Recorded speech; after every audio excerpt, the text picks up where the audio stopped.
आज का पहला पाठ यिर्मयाह का ग्रंथ अध्याय 17 5 से 8। प्रभु यह कहता है, धिक्कार उस मनुष्य का जो मनुष्य पर भरोसा रखता है, जो निरे मनुष्य का सहारा लेता है और जिसका हृदय प्रभु से विमुख हो जाता है।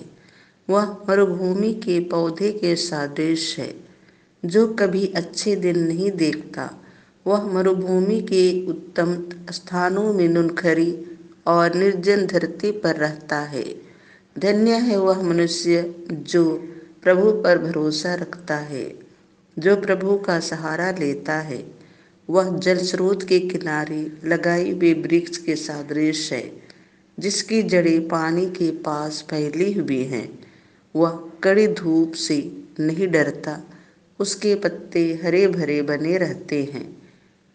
सूखे के समय उसे कोई चिंता नहीं होती, क्योंकि उस समय भी वह फलता है।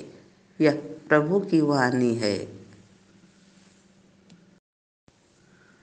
आज का दूसरा पाठ कुरिन्थियों के नाम संत पौलुस का पहला पत्र अध्याय 15 पद संख्या 12 16 से 20। यदि हमारी शिक्षा यह है कि मसीह मृतकों में से जी उठे, तो आप लोगों में कुछ यह कैसे कहते हैं कि मृतकों का पुनरुत्थान नहीं होता? कारण यदि मृतकों का पुनरुत्थान नहीं होता, तो मसीह भी नहीं जी उठे। यदि मसीह नहीं जी उठे, तो आप लोगों का विश्वास व्यर्थ है और आप अब तक अपने पापों में फंसे हैं। इतना ही नहीं, जो लोग मसीह में विश्वास करते हुए मरे हैं, उनका भी विनाश हुआ है। यदि मसीह पर हमारा भरोसा इस जीवन तक ही सीमित है, तो हम सब मनुष्यों में सबसे अधिक दयनीय हैं। किंतु मसीह सचमुच मृतकों में से जी उठे। जो लोग मृत्यु में सो गए हैं, उनमें वह सबसे पहले जी उठे। यह प्रभु की वाणी है। संत लूकास के अनुसार पवित्र सुसमाचार अध्याय 6 पद संख्या 17 20 से 26। ईसा उनके साथ उतरकर एक मैदान में खड़े हो गए। वहाँ उनके बहुत से शिष्य थे और समस्त यहूदिया तथा यरूशलेम का और समुद्र के किनारे तीरुस तथा सीदोन का एक विशाल जनसमूह भी था, जो उनका उपदेश सुनने और अपने रोगों से मुक्त होने के लिए आया करता था।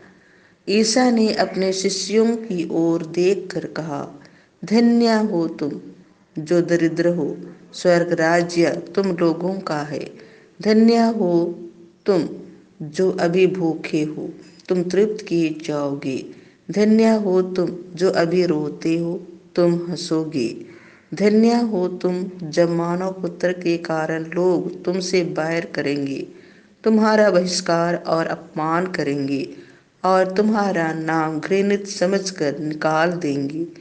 उस दिन उल्लासित हो और आनंद मनाओ, क्योंकि स्वर्ग में तुम्हें महान पुरस्कार प्राप्त होगा। उनके पूर्वज नबियों के साथ ऐसा ही किया करते थे। धिक्कार तुम्हें जो धनी हो, तुम अपना सुख चैन पा चुके हो। धिक्कार तुम्हें जो अभी तृप्त हो, तुम भूखे रहोगे।